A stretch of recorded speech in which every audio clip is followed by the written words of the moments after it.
Welcome to your channel ஏரியார் பார்ட்டிகள். நம்ம இந்த வீடியோவில் எதை பற்றி பேச போகிறோம் அப்படின்னா, இதுக்கு முன்னாடிலாம் வந்து பார்த்தோன்னா அப்படின்னா ட்ரூ ஸ்ட்ரெஸ்னால் என்னன்னு சொல்லியிருப்பேன்.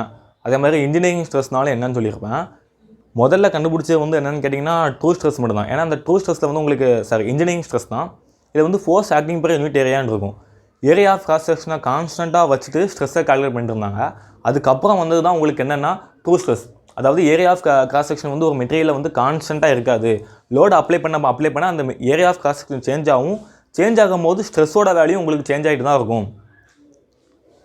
அப்படி கால்குலேட் பண்ணுறது தான் ட்ரூ ஸ்ட்ரெஸ் அப்படிங்கிற மாதிரி கொண்டு வந்தாங்க. இதுக்கு அடுத்து வந்தது வந்து என்னன்னு கேட்டிங்க அப்படின்னா, ஒரு மெட்டீரியல் எப்படி இருக்குன்னு வைங்களேன். இது வந்து ஒரு பார். இந்த பாரை நான் லோடு ஆட் பண்ணுறேன்னு வைங்களேன். ஒரு ஃபோர்ஸ் வந்து இங்கே ஆக்ட் ஆகுது அப்படின்னா ஒரு ஸ்ட்ரெஸ் வந்து உங்களுக்கு கிரியேட் ஆகுமா? கரெக்ட். இந்த ஸ்ட்ரெஸ் கிரியேட் ஆகும்போது இந்த பாரோட ஷேப் உங்களுக்கு எப்படி சேஞ்ச் ஆகும் அப்படின்னா,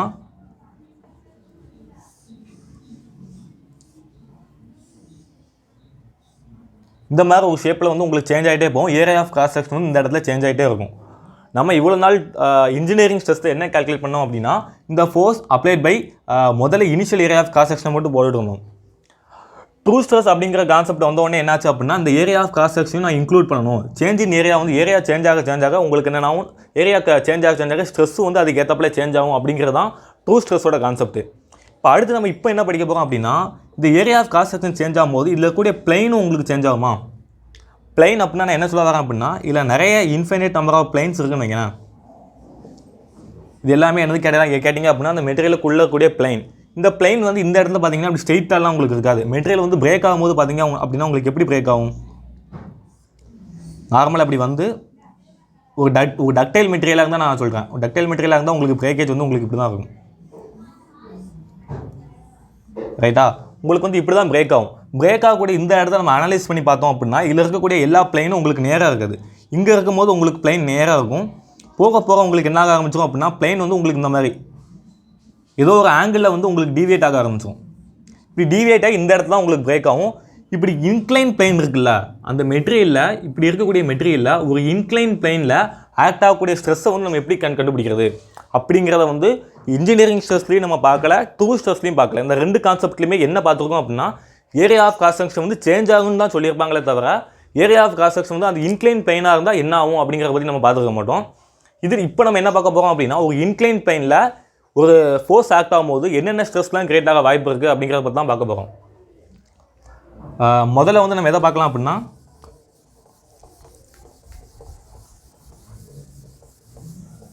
எ மெம்பர் இஸ் ஃபஸ்ட்டு கேஸில் வந்து என்ன அப்படின்னா, எ member is subjected to uniaxial stress.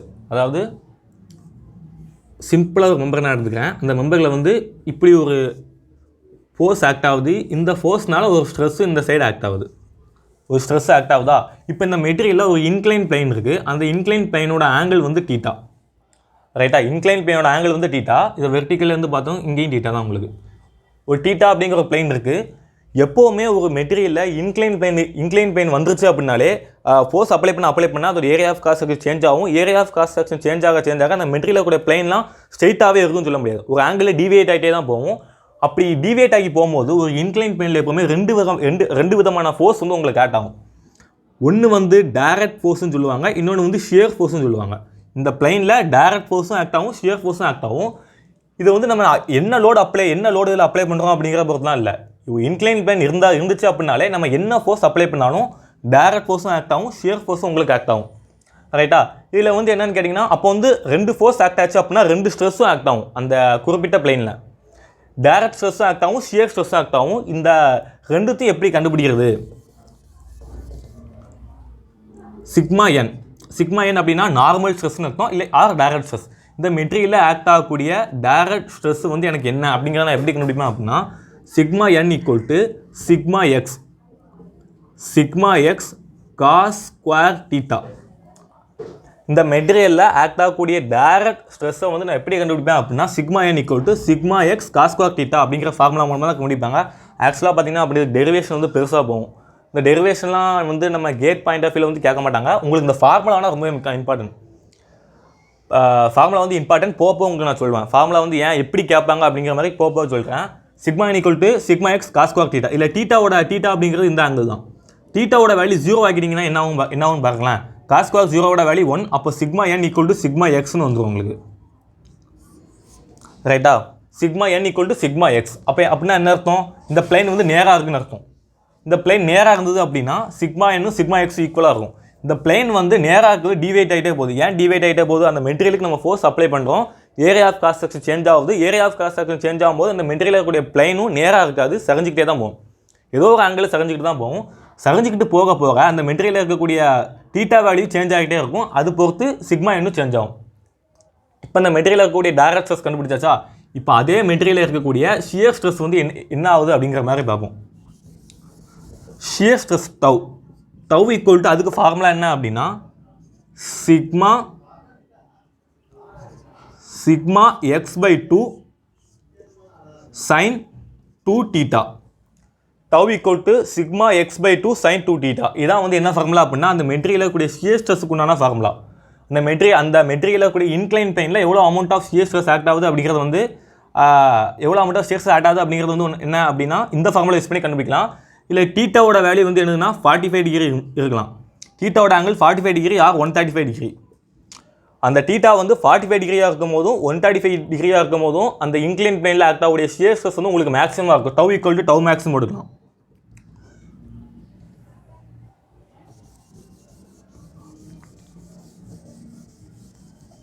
இப்போ வந்து அடுத்த கேஸ், முதல் கேஸ் பார்த்துட்டோம். முதல் கேஸில் வந்து என்ன இருந்தது அப்படின்னா அந்த மெட்டீரியலில், அதாவது ஒரு நார்மலான ஒரு மெட்டீரியல் இருந்தது. அந்த மெட்டீரியலில் இன்க்ளைன் பிளைனில் ஒரு 2 யூனிஆக்சியல் ஃபோர்ஸ் மட்டும் ஆக்ட் ஆகிற மாதிரி பார்த்தோம். இப்போ செகண்ட் கேஸ் வந்து என்னது அப்படின்னா அதே மெட்டீரியல் தான். சரி, பெருசாக போட்டுருக்கேன். அதே மெட்டீரியல் தான். அதே மெட்டீரியல் வந்து என்னது அப்படின்னா எக்ஸ் ஆக்சிஸ்லேயும் உங்களுக்கு ஒரு ஃபோர்ஸ் ஸ்ட்ரெஸ் ஆக்ட் ஆகுது, ஒய் ஆக்சிஸ்லேயும் உங்களுக்கு ஒரு ஸ்ட்ரெஸ் ஃபோர்ஸ் வந்து ஆக்ட் ஆகுது. இதை வந்து என்ன சொல்லணும் அப்படின்னா சிக்மா எக்ஸ், சிக்மா ஒய் இந்த மாதிரி மோர் தான் 1 ஆக்சிஸில் 2 ஆக்சிஸில் உங்களுக்கு ஸ்ட்ரெஸ் ஆக்ட் ஆச்சு அப்படின்னா அப்போ அந்த மெட்டீரியல் இருக்கக்கூடிய இன்க்ளைன் பிளைனில் கிரியேட் ஆகக்கூடிய டைரக்ட் ஸ்ட்ரெஸ் என்ன, நார்மல் ஸ்ட்ரெஸ் என்ன, ஷியர் ஸ்ட்ரெஸ் என்ன நம்ம கண்டுபிடிக்கணும். ரைட்டா? முதல்ல நான் எதை கண்டுபிடிக்க போகிறேன் அப்படின்னா சிக்மா என், அதாவது நார்மல் ஸ்ட்ரெஸ் வந்து என்னன்னு கண்டுபிடிக்க போகிறேன். Sigma N equal to formula நல்லா பார்த்துக்கோங்க, sigma X plus sigma y. Sigma X plus sigma y plus போட்டுட்டு sigma X minus sigma y cos 2 θ. ரைட்டா? இதுதான் வந்து என்ன அர்த்தம் அப்படின்னா அந்த மெட்டீரியலில் மோர் தான் 1 ஆக்சிஸில் 2 ஆக்சிஸில் ஸ்ட்ரெஸ் கிரியேட் ஆச்சு அப்படின்னா அந்த மெட்டீரியலில் இருக்கக்கூடிய இன்க்ளைன் பிளைனில் எவ்வளோ அமௌண்ட் ஆஃப் டைரக்ட் ஸ்ட்ரெஸ் வந்து உங்களுக்கு ஆக்ட் ஆகும். சிக்மா என்னோட வேல்யூ தான் உங்களுக்கு இது. இதில் வந்து தீட்டாவோட வேல்யூ பாருங்களேன். இல்லை தீட்டாவோட வேல்யூ வந்து நீங்கள் தீட்டாவோட வேல்யூ நீங்கள் 0ன்னு போட்டு பாருங்களேன். என்ன வருது 0ன்னு போட்டிங்க அப்படின்னா காஸ் 0 வந்து 1 ஆயிரும். அப்போ sigma X plus sigma y plus sigma X minus sigma ஒய்/2.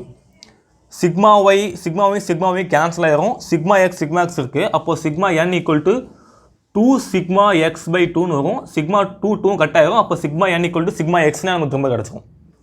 அப்போ அந்த மெட்டீரியல் இருக்கிற அந்த பிளைன் வந்து ஸ்ட்ரெயிட்டாக இருந்துச்சு அப்படின்னா sigma N equal to sigma எக்ஸாக தான் இருக்கும். இப்போ அதே இன்க்ளைன் பிளைனில் ஆக்ட் ஆகக்கூடிய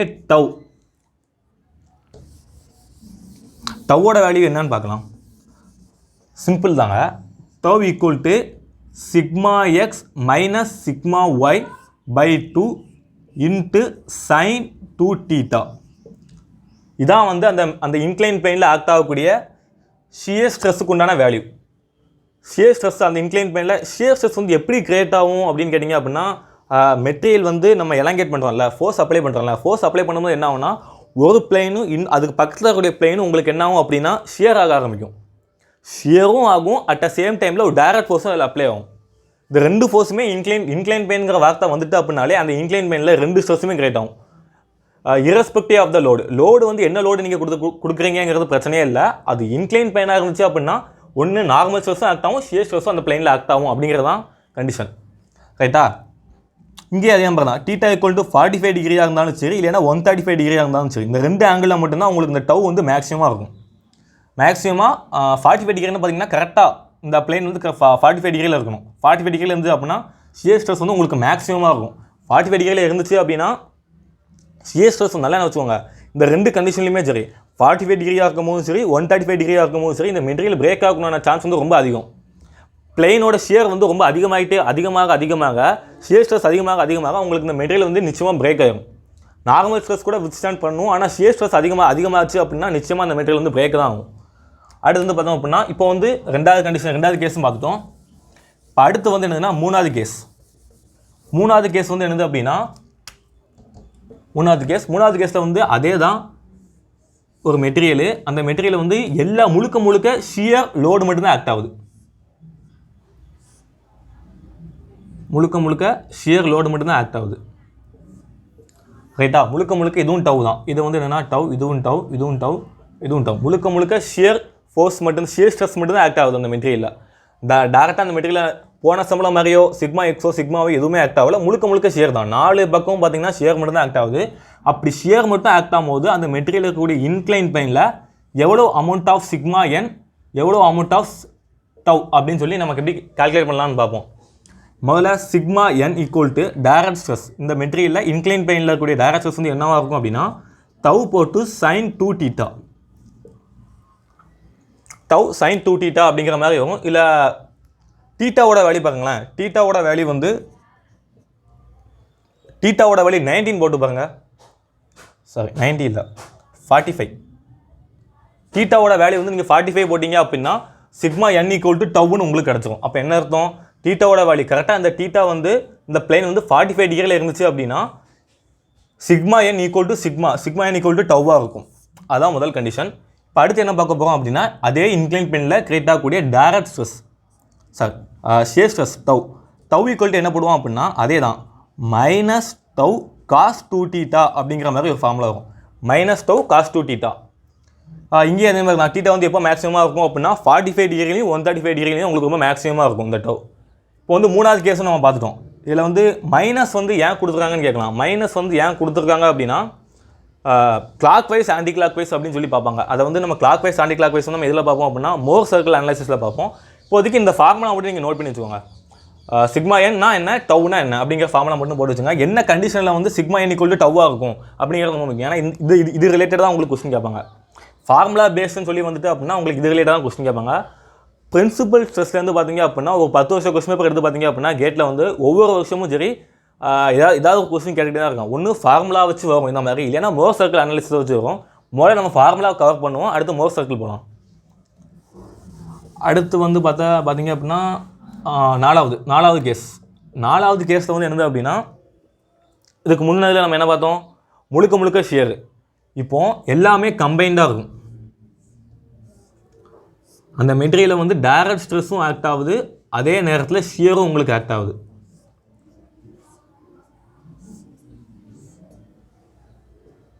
சிக்மா எக்ஸு சிக்மா ஒய்இ அடுத்து வந்து இது டவ், இதுவும் டவ் எல்லாமே டவ் தான். அப்போது அந்த மெட்டீரியலில் வந்து என்ன ஆகுது அப்படின்னா 4 பக்கமும் உங்களுக்கு வந்து டைரக்ட் ஸ்ட்ரெஸ் ஆக்ட் ஆகுது, ஷியரும் ஆட் ஆகுது. நார்மலாக இப்படிப்பட்ட கேஸ் தான் வந்து ரியல் லைஃப்பில் வந்து நம்ம பார்க்க முடியும். நம்ம படித்த இன்ஜினியரிங் ஸ்ட்ரெஸ் அனாலிசிஸையோ இல்லைனா ட்ரூ ஸ்ட்ரெஸ் அனாலிசிஸையோ நம்ம மெட்டீரியலை வந்து யூஸ் பண்ண முடியாது. ஏன் யூஸ் பண்ண முடியாது அப்படின்னா அது வந்து ஜஸ்ட் ஒரு அப்ராக்சிமேஷன் மெத்தட் தான். ஏரியா ஆஃப் கிராஸ் செக்ஷன் கான்ஸ்டன்ட்டாக இருக்கும்னு சொல்லி அதில் சொல்லுவோம். இதில் வந்து area of cross section change ஆகும், பட் ஆனால் பிளைனை பற்றி பேச மாட்டோம். பிளைனை பற்றி பேசுறது வந்து இதுதான். ஒரு மெட்டீரியலில் வந்து காம்ப்ளெக்ஸ் லோடிங்னா இப்படி தான் இருக்கும். சும்மா டைரக்ட் ஸ்ட்ரெஸ் மட்டும் தான் ஆக்ட் ஆகும்னு சொல்ல முடியாது. டைரக்ட் ஸ்ட்ரெஸ் எல்லா பக்கமும் ஆக்ட் ஆகும், ஷியர் ஸ்ட்ரெஸ் உங்களுக்கு எல்லா பக்கமும் ஆக்ட் ஆகும். இப்படி ஒரு மெட்டீரியல் ஆக்ட் ஆகும்போது அந்த மெட்டீரியலில் இருக்கக்கூடிய இன்க்ளைன் பிளேனில் எவ்வளோ டைரக்ட் ஸ்ட்ரெஸ் ஆக்ட் ஆகும், சிக்மா என் என்ன, டவ் என்ன அப்படிங்கிறத இப்போ நம்ம கண்டுபிடிக்கணும். முதல்ல வந்து sigma X plus sigma Y by 2 plus sigma X minus sigma Y by 2 cos 2θ minus tau sin 2θ. இதுதான் வந்து ஃபார்முலா. எதுக்கு அப்படின்னா இந்த மாதிரி லோடு ஆக்ட் ஆச்சு அப்படின்னா அந்த மெட்டீரியல் கூட இன்க்ளைன் பிளேனில் எவ்வளோ amount of direct stress act ஆகும் அப்படிங்கிறதுக்கு இந்த ஃபார்முலா. இப்போ ஷியர் ஸ்ட்ரெஸ் அதே பிளேனில் ஷியர் ஸ்ட்ரெஸ் ஆக்ட் ஆகிறதுக்கு என்ன ஃபார்முலான்னு பார்க்கலாம். Sigma X minus sigma Y by 2 sin 2θ minus tau cos 2θ. sin 2 theta minus tau cos 2 theta. சரி, இது வந்து என்னது அப்படின்னா அதே இன்க்ளைன் பிளேனில் எவ்வளோ amount of shear stress create ஆகும் அப்படிங்கிறதுக்கு இந்த ஃபார்முலா. இந்த ஃபார்முலாலாம் உங்களுக்கு எப்படி வந்துச்சு அப்படிங்கிறது தேவையில்லை. பட்னா உங்களுக்கு கூட தெரிஞ்சுக்கணும்னு ஆசைப்பட்டீங்க அப்படின்னா நீங்கள் கமெண்ட் செக்ஷனில் தாராளமாக சொல்லலாம். அதுக்கு நாங்கள் டைம் எடுத்து பண்ணுவோம். பட் ஆனால் அது டைம் அதிகமாகும், அவ்வளோதான், வேறு ஒன்றுமே இல்லை. தவிர அதுலேருந்து கொஸ்டின்ஸ் கேட்பாங்களா அப்படின்னா இந்த ஃபார்முலா பேஸ்டு வந்து உங்களுக்கு கொஸ்டின் அதிகமாக வருமே தவிர அந்த டெரிவேஷன் வந்து உங்களுக்கு அதிகமாக கொஸ்டின்ஸ் கேட்கறதுக்கான வாய்ப்புகள் இல்லை. கேட்டது இல்லை, இது வரைக்கும் நான் பார்த்ததில் அந்த டெரிவேஷன் வந்து கேட்டதில்லை. பட் ஆனால் இந்த ஃபார்முலா வந்து கேட்டிருக்காங்க, இந்த 2 ஃபார்முலா வந்து உங்களுக்கு கொஸ்டின் கேட்டிருக்காங்க. ரைட்டு, இப்போ நம்ம 4 கேஸ் பார்த்துட்டோம்.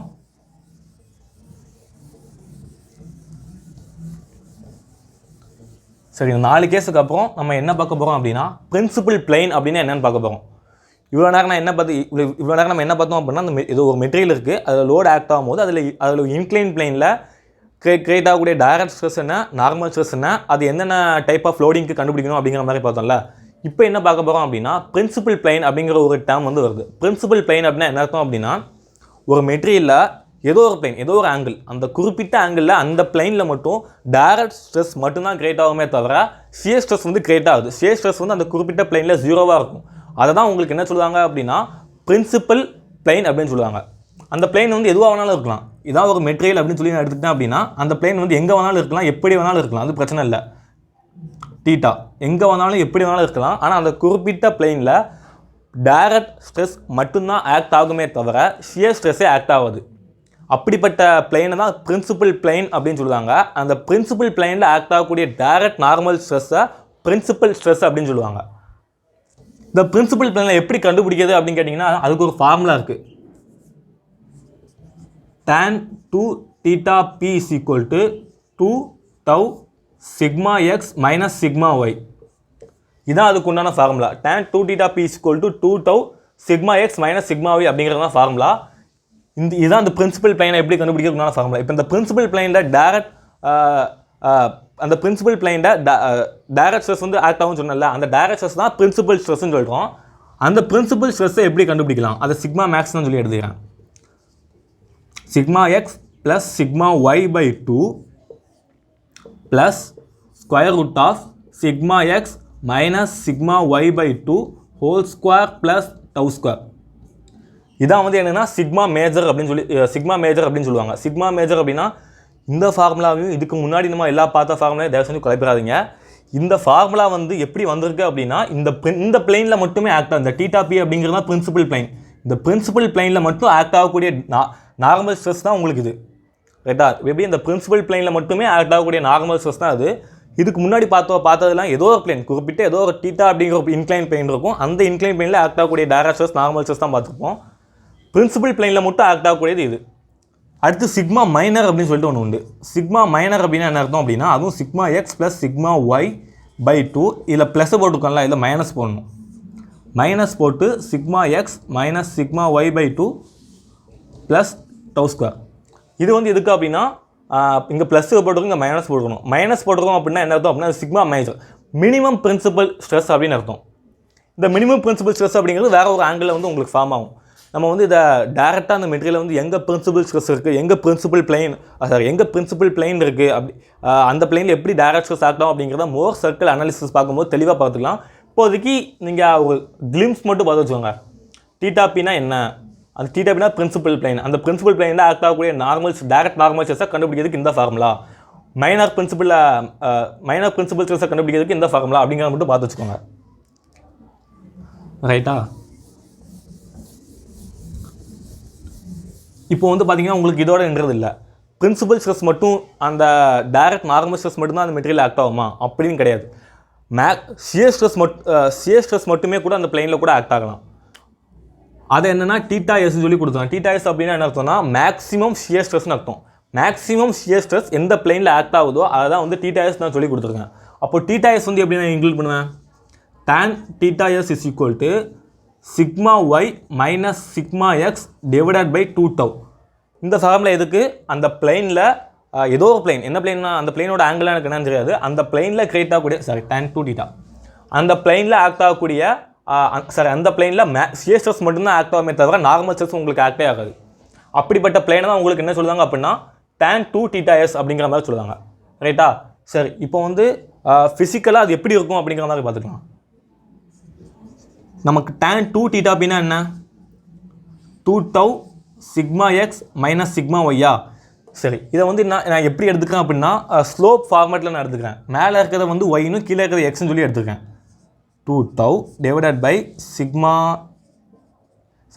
X minus sigma y, sigma X minus sigma y, sigma X minus sigma y. சரி, இது வந்து மேலே இருக்கிறது சேஞ்ச் இன் ஒய், கீழே இருக்கிறது வந்து சேஞ்ச் இன் எக்ஸ்ன்னு சொல்லி எடுத்துக்கிறேன். மேலே இருக்கிறது வந்து நான் பாசிட்டிவ்னு எடுத்துக்கிறேன், கீழே இருக்கிறது பாசிட்டிவ்னு எடுத்துக்கிறேன். சரியா, ரெண்டுமே பாசிட்டிவாக தான் இருக்குது. இதை வந்து இன்னொரு ஃபார்மேட்லேயும் எழுதிக்கலாம். எப்படி எழுதிக்கலாம் அப்படின்னா மேலே 2 tau கீழே சிக்மா எக்ஸ் மைனஸ் சிக்மாவைன்னு சொல்லி போட்டிருக்கேன்னா இந்த ரெண்டுத்தையுமே நான் மைனஸால் மல்டிப்ளை பண்ணாலும் எனக்கு இதே தான் வரும். இதையும் நான் என்ன எடுத்துக்கிறேன் அப்படின்னா change in Y with respect to change in எக்ஸ்ன்னு சொல்லி எடுத்துக்கிறேன். இப்போ இதை நான் அப்படியே ஒரு கிராஃபில் வந்து நான் பிளாட் பண்ணுறேன்னு வைங்களேன். இது வந்து கிராஃபு. இதில் வந்து ரைட்டா, இதான் கிராஃபு. இதில் வந்து ஒய் ஆக்சிஸை வந்து என்னன்னு சொல்லி எடுத்துருக்கோம், தவுன்னு, அதாவது சிஎஸ்எஸ்ன்னு சொல்லி எடுத்துருக்கோம். எக்ஸைஸை வந்து சிக்மா டைரக்ட்ஸ்ன்னு சொல்லி எடுத்துக்கிறேன். சரியா, இப்போ வந்து இதை பார்க்கும் போதே தெரியும் ரெண்டுமே பாசிட்டிவ் அப்படின்னா ஃபஸ்ட் குவாட்ரண்ட்டில் தான் இருக்கும், ஃபஸ்ட் குவாட்ரண்ட்டில் தான் இருக்கும். ரெண்டுமே நெகட்டிவ் அப்படின்னா தேர்ட் குவாட்ரண்ட்டில் தான் இருக்கும். ரைட்டா, அப்போ வந்து முதல்ல x sigma X minus sigma y வந்து நான் அதில் பிளாட் பண்ணேன்னு வைங்களேன். எல்லாம் சும்மா அனாலிசிஸ் தான். சிக்மா எக்ஸ் மைனஸ் சிக்மா ஒய்யை நான் இங்கே பிளாட் பண்ணிட்டேன். ரைட்டா, அடுத்து 2 tau அப்படிங்கிறது வந்து இங்கே ஏதோ இருக்குன்னு வைங்களேன். உங்களுக்கு வந்து இந்த பிளைனை தான் உங்களுக்கு என்ன சொல்கிறாங்க அப்படின்னா பிரின்சிபல் பிளைன் அப்படின்னு சொல்லுவாங்க. அப்போ ஒரு மெட்டீரியலில் பிரின்சிபல் பிளைன் எப்படி இருக்கும் அப்படின்னா ஃபஸ்ட் குவாட்ரண்ட்லேயும் இருக்கும், தேர்ட் குவாட்ரண்ட்லேயும் இருக்கும். ரைட்டா, இதை வந்து என்ன சொல்லுவாங்க அப்படின்னா -2 tauன்னு சொல்லி நான் இண்டிகேட் பண்ணிக்கிறேன். ஏன்னா -2 tau இங்கே இருக்குது. இதை வந்து என்னதுன்னா minus sigma X minus sigma y. ரைட்டா, ஃபஸ்ட் குவாட்ரண்ட்லேயும் இருக்கும், தேர்ட் குவாட்ரண்ட்லேயும் இருக்கும். அப்போ வந்து பிரின்சிபல் பிளைன் அப்படிங்கிறது வந்து எப்படி இருக்கும் அப்படின்னா ஃபஸ்ட் குவாட்ரண்ட்லேயும் இருக்கும், தேர்ட் குவாட்ரண்ட்லேயும் இருக்கும் அப்படிங்கிற மாதிரி நீங்கள் ஞாபகம் வச்சுக்கலாம். இதைத்தான் வந்து என்ன சொல்லுவாங்க அப்படின்னா θp1 அப்படின்னு சொல்லுவாங்க. இது மொத்தமாக சேர்த்து என்ன சொல்லுவாங்க அப்படின்னா θp2 அப்படின்னு சொல்லுவாங்க. θp1 அப்படின்னா என்ன அர்த்தம் அப்படின்னா மேஜர் பிரின்சிபல் ஆக்சிஸ், θp2 அப்படிங்கிறது வந்து மைனர் பிரின்சிபல் ஆக்சிஸ் அப்படின்னு சொல்லுவாங்க. இங்கே வந்து θp மட்டும்தான் இருக்கும். நம்ம அதை போட்டு நம்ம அதை கிராஃப் வைஸாக போட்டு பார்க்கும்போது θp1 θp2 அப்படின்னு சொல்லி ரெண்டு கிடைக்கும். θp1 அப்படின்னா major principal axis, θp2 minor principal axis. ஏன்னா நம்ம முதல்ல அந்த ஃபார்முலாலே பார்த்தோம்ல, சிக்மா மேஜர் சிக்மா மைனர் அப்படின்னு சொல்லி இருந்ததுல. சிக்மா மேஜர்னு என்ன அர்த்தம், மேக்ஸிமமாக அந்த பிளைனில் எவ்வளோ அமௌண்ட் ஆஃப் டைரக்ட்ஸ் ஆக்ட் ஆச்சுன்னு சொல்லி பார்த்தோம். அப்போ மைனரும் இருக்கணும்ல, மைனராக வேறு ஏதோ ஒரு ஆக்சிஸில் அதே இடத்துல தான் ஆக்ட் ஆகும்னு சொல்ல முடியாது. அதே பிளைனில் தான் அந்த டைரக்ட்ஸ் ஆக்ட் ஆகும்னு சொல்ல முடியாது. வேறு ஏதாவது பிளைனில் கூட உங்களுக்கு ஆக்ட் ஆகலாம். சரி, இப்போ வந்து அடுத்து பார்த்தீங்கன்னா இந்த ஃபார்முலா. இப்போ இந்த ரெண்டு ஃபார்முலாவையும் tan 2 θsையும் 2 θp நீங்கள் மல்டிப்ளை பண்ணி பாருங்களேன், உங்களுக்கு -1 வரும். அப்போ என்ன அர்த்தம், ஒரு மெட்டீரியலில் இருக்கக்கூடிய பிரின்சிபல் பிளைனும் மேக்ஸிமம் ஷியர் பிளைனும் பெர்பெண்டிகுலராக இருக்குன்னு அர்த்தம். இது வந்து ஃபஸ்ட் குவாட்ரண்ட் தேர்ட் குவாட்ரண்ட்டில் இருந்தது அப்படின்னா இது செகண்ட் குவாட்ரண்ட்லேயும் ஃபோர்த் குவாட்ரண்ட்லேயும் இருக்கும். ரெண்டுமே பெர்பெண்டிகுலர் டு ஈச் அதராக தான் இருக்கும். அதை தான் வந்து நம்ம சொல்ல வரோம். tan 2 θsக்கு ஃபார்முலாவே அதான். பார்த்திங்கன்னா உங்களுக்கு அப்படியே மாற்றி இருக்கும். ரைட்டு, மாற்றிருக்கும். இதை ரைட்டு தான் மாற்றிருக்கும். சரி, இப்போ நம்ம பார்த்துக்கோன்னா ஃபார்முலாவை பேஸ் பண்ணி நம்ம இதெல்லாம் வச்சு பார்த்துருக்கோம். நம்ம அடுத்து என்ன பார்க்கலாம் அப்படின்னா மோர் சர்க்கிள் அனாலிசிஸ் வச்சு பார்ப்போம். அதில் வந்து பார்க்கும்போது உங்களுக்கு இது இன்னும் கொஞ்சம் தெளிவாக புரியும். சரி, இந்த வீடியோ உங்களுக்கு பிடிச்சிருக்கு நம்புறேன். தேங்க்யூ ஃபார் வாட்சிங்.